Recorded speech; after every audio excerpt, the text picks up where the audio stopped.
O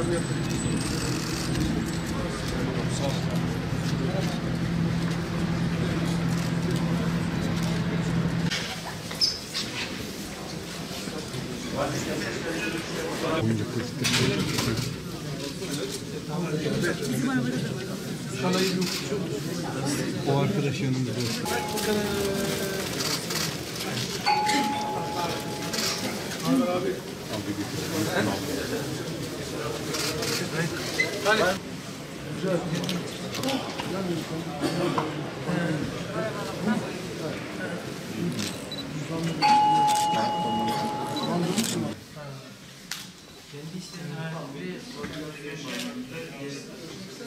Nüskarlı bir kişi mi yaşamak istiyor?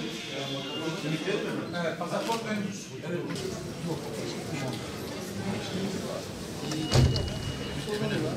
Şöyle yap. Ben öğleden sonra geleceğim.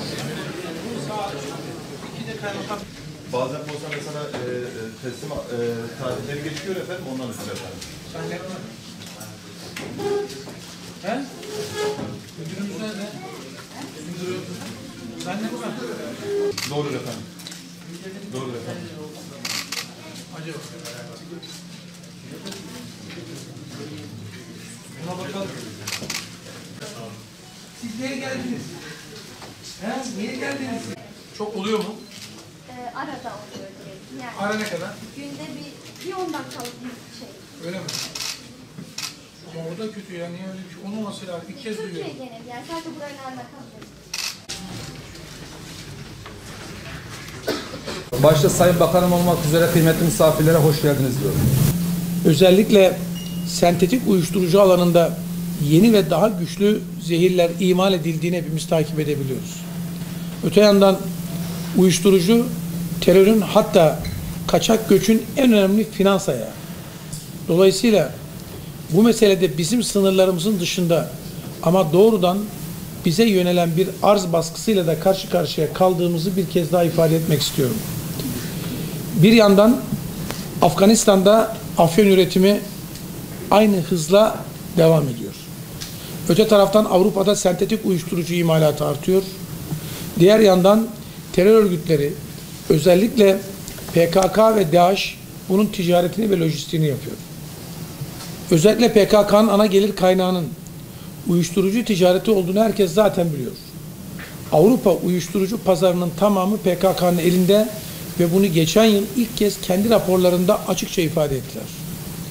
Amerika Birleşik Devletleri daha 2009 ve 2011 yıllarında 2 ayrı kararla PKK yöneticileri Cemil Bayık, Duran Kalkan ve Murat Karayılan'ı uluslararası uyuşturucu kaçakçısı olarak ilan etmiştir.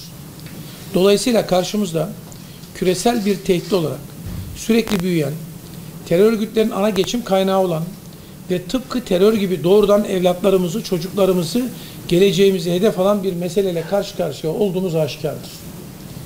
Şunu da sizlerle paylaşmak isterim. Bu mücadelede 2019 yılı yakın dönemin en başarılı yılı olmuştur. Kıymetli belediye başkanlarımız da burada. Bildiğiniz gibi uyuşturucu madde bağlantılı ölümler 2013 yılında 232 seviyesinden hızlı bir yükselişle 2016 yılında 924'e, yani neredeyse 3 kat arttı 2013'ten.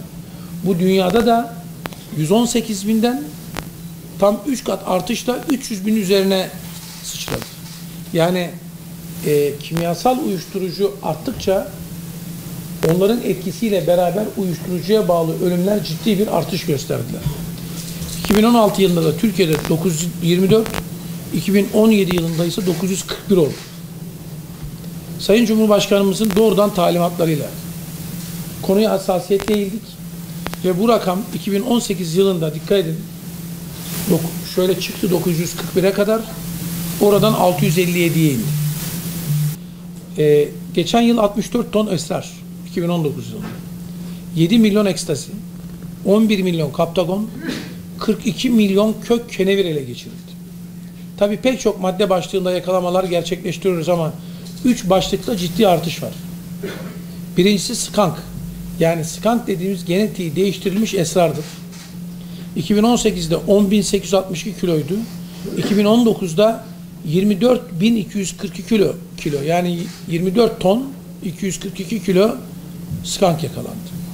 Aynı şekilde metamfetamin önceki yıl 478 kiloydu.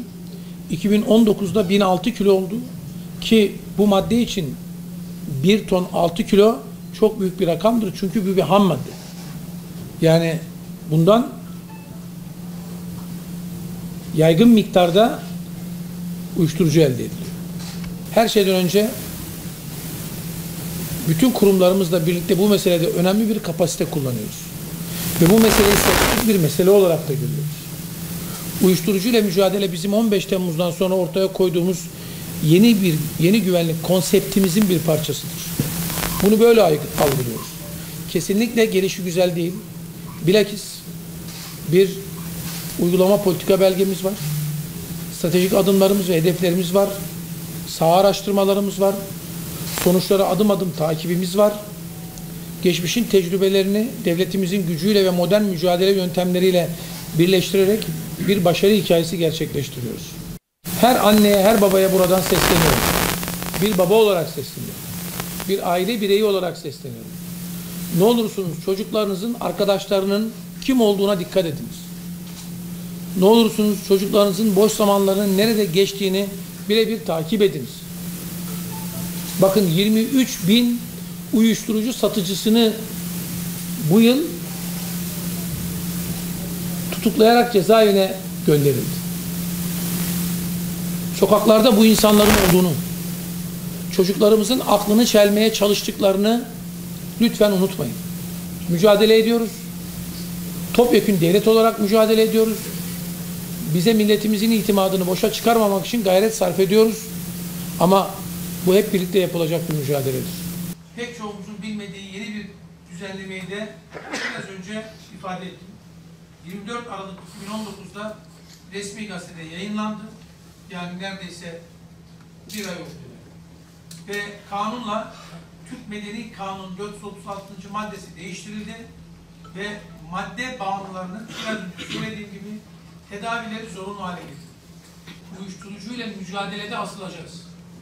Hem de sıkı bir şekilde asılacağız. Valiliklerimiz, kaymakamlarımız, belediyelerimiz, bütün kolluk birimlerimiz büyük bir mücadeleyi hep birlikte ortaya koyacağız.